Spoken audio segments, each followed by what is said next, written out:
I'm doing Canada. I'm a food scientist.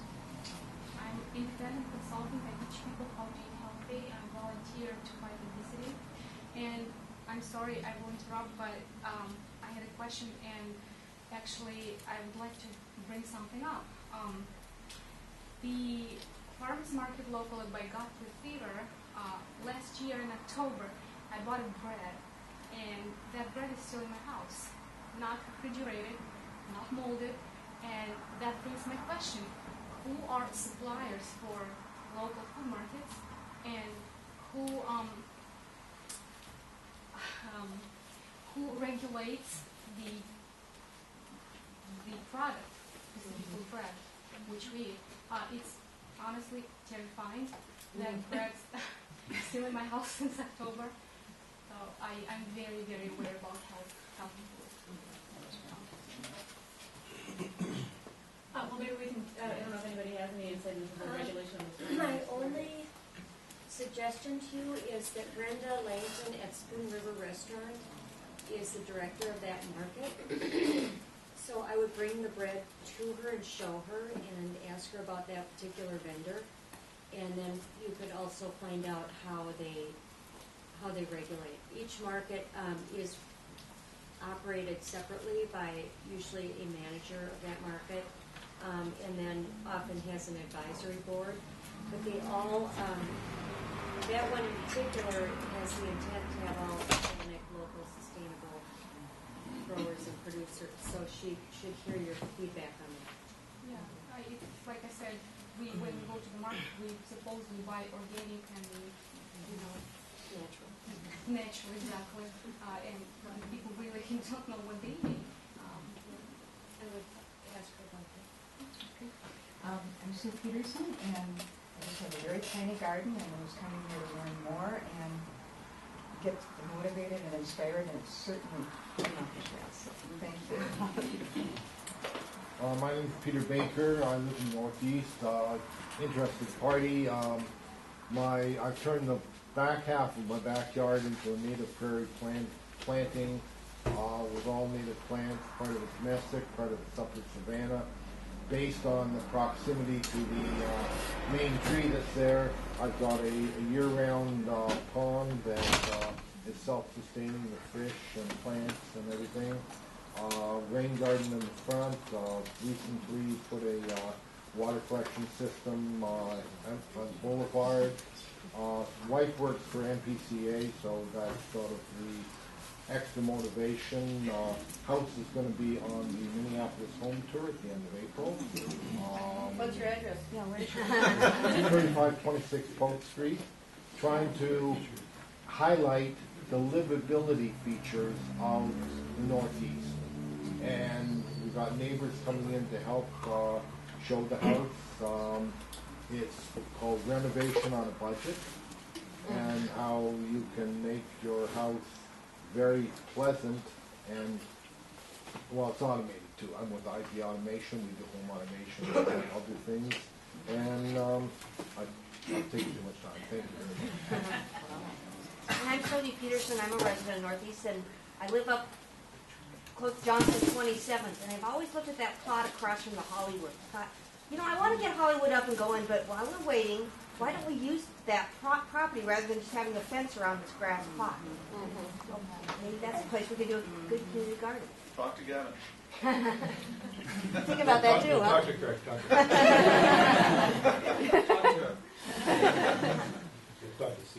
My name is Robert Harmon, homeowner in Northeast, and I put in my second rain garden last year. I still need a little bit better erosion control from all the water that comes off my house. I get several rain barrels, but in some ways it's sometimes not enough when we get those deluges in the middle of summer. That said, I'm still working with ginormous pine trees that seem to swallow up my house and yard. So I'm working on some of those things. And I am a caterer here in town. Appalled at the landfill that I carry away, or not often carry away from parties. And I'm interested in setting up a little garden party where I can bring in all of the compostables and then take them away. And or setting up a composter for you, so you can put all your party materials right into your compost. I'm also interested in working with the city on composting regulations and issues, which I know Eureka Recycling is doing. Whether that we probably won't get curbside is true, but that I am also interested in zoning and regulation for neighborhood composting areas, perhaps up in our neighborhood, but elsewhere throughout the city, which is also taking place. So I'd jump on board on something like that if there's maybe just someone from Minneapolis. Thanks. You give your address, because he's got a, I think challenging would be the right term for your yard, and it's pretty fun to look at what you've done. I mean, because you've been doing it a chunk at a time, and you're on, what's your street? I'm on Lowry and Brighton, so across street is Hazel right by Wyndham Park. But I put in a giant boulder wall right along Lowry because I didn't want to have a sloping yard and giant trees on top of it all. So I need to sort of buttress the yard and then be able to control moisture and water from there. Yeah, it's been a challenge. What's your name again? My name's Robert. Last name Harmon. My name is Margaret Shields. I work for an organization called Gardening Matters. We work with community gardens in the Twin Cities, and we're basically a resource to you all. And our programming is varied and basically touches anything that would be related to community gardening that would be a resource to community gardeners. So we have been working with neighborhood-based composting. We have a sort of working group that we work with called the Compostadores, and we're working with the city on the local food resource hubs, as well as talking about neighborhood-based composting. And we do lots of stuff with startup workshops for people interested in starting up community gardens. We have tons of resources, information on our website, www.gardeningmatters.org. That's also a way that you can just get in touch with us. I'm Margaret at gardeningmatters.org. I don't expect you to remember that, but just go to our website and you can get tapped in. One thing that I want to plug is that on April 2nd, I'm sorry. Oh, it is on the agenda. Okay. I'm saying sorry to the library because it's maybe a competing event, but doesn't have to be. We have our yeah. Well, ours. So it's the our annual spring resource fair.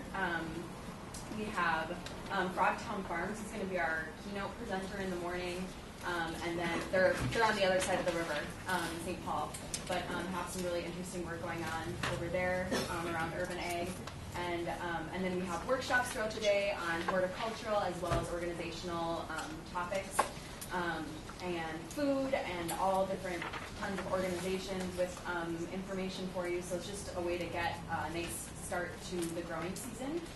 It's going to be at Sabathani Community Center.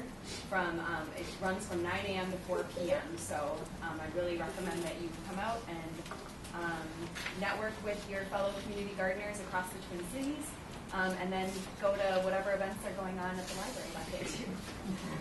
And I want to reserve a little time for questions, and so I know, I'm sorry. No, it's okay. It's really valuable, and I just want to, maybe I know co-op board members, you don't get to introduce yourself today, but if there's anybody who has a particular gardening-related thing that they would like to mention right now to the whole group, maybe you can raise your hand. Otherwise, we'll maybe just open it up to questions only because Okay, my name is Tammy Shaw, but as the snow started to kind of go, I've got creepy Charlie. And last year's, kind of like sitting out there with a fork, lifting it up, 8 feet at a time, wasn't real effective. Any suggestions or anything when you could hear that? I want to do anybody, because I've got a burning introduction, and then let's go to questions. Any burning introductions? I'm sorry to do this to people, but please. It's smoldering, I don't know if it's burning. Okay. Craig Peterson, I'm on the Audubon Neighborhood Board, and also pastor of Northeast Community Lutheran Church. We bought the old Holland School, so two different things. But the Audubon piece is, if you live in the Audubon neighborhood, we're partnering with Metro Blooms and Mississippi Watershed Management Organization to provide consultations for rain gardens. We will fund up to 50 residents' homes to do that, and then we will fund up to 15 rain garden projects on residential properties. So if you haven't heard about that and live in an Audubon neighborhood, please contact our office and we can get you more information. Okay. I was just going to mention, yes, we got native prairie. Our water consumption has gone to zero for lawn care and this sort of thing. Our overall utilities, because of what we put in, has gone down, the utility bill, from when I moved in 5 years ago, yet the number of residents has tripled in our house. So we're talking sustainable. Okay, Creeping Charlie. We've had success eliminating Creeping Charlie.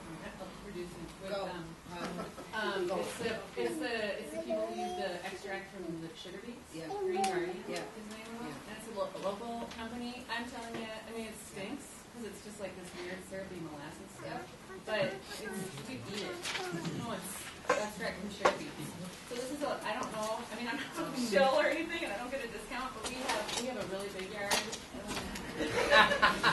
Full Creeping Charlie, and I'm telling you, it's not perfect. But I can let my dog out and my kids, you know what I mean? It's totally, they say you could eat it. If you're That's a service? It's a commercial company, and apparently they have a lot, I think they do a lot of like municipal parks and stuff. What?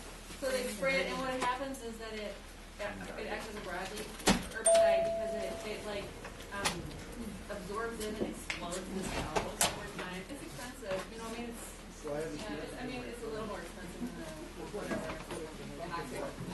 I'll leave it to people who may know more, but have you heard about this? Are you nodding your head? They do my yard, and they also got lines and I thought they used corn glue, but I'm not sure. But the amazing thing is that after having it done for a couple of years, then I've gone a couple of years without having anything done, and it hasn't come back. So I'm pretty impressed with that. That's it. Okay, so that's one way of doing it. That's the only thing I've heard of working. The drawback to that's more expensive. The other, I mean, it's either mechanical or chemical of getting rid of something. You know, you could go in, you don't have to keep seed, it'll seed out. And that's why it's not nice to have it prevents your fingers. But if you can go to an area and, you know, get in there and take a hard rake first and rake it up, and then get methodical, get kind of, you know, kind of zen sitting there, you pull it up, you work it up, and get your friends and family, and, you know, you can do areas. This does work, that with a system of corn gluten meal, which prevents weeds from germinating. But you want to be careful where you do it, so it'll also not let lawn germinate. A system of both of these, maybe in combination, is the only thing that's worked, you know, with Creeping Charlie. As more of a broad solution to questions like this, just another talk for Gardening Matters runs a listserv, a community gardening listserv, and it questions like this go out on it all the time, and then you're tapping into a network of like, I think we have 900 people on the listserv right now that get the emails, and I guarantee you if you send a question like that out on the listserv, you will get 40 responses by the end of the day. I'm not kidding. It's pretty astounding. So if you're interested in that, anyone, it's a great resource. Again, all things community gardening, so it can be technical questions or organizational questions for gardens. But anyways, there's another plug. It's called ComGard. Other questions? Yeah. About the bulldogs. Is there truth to the idea that we should be careful about excavating around trees because of the roots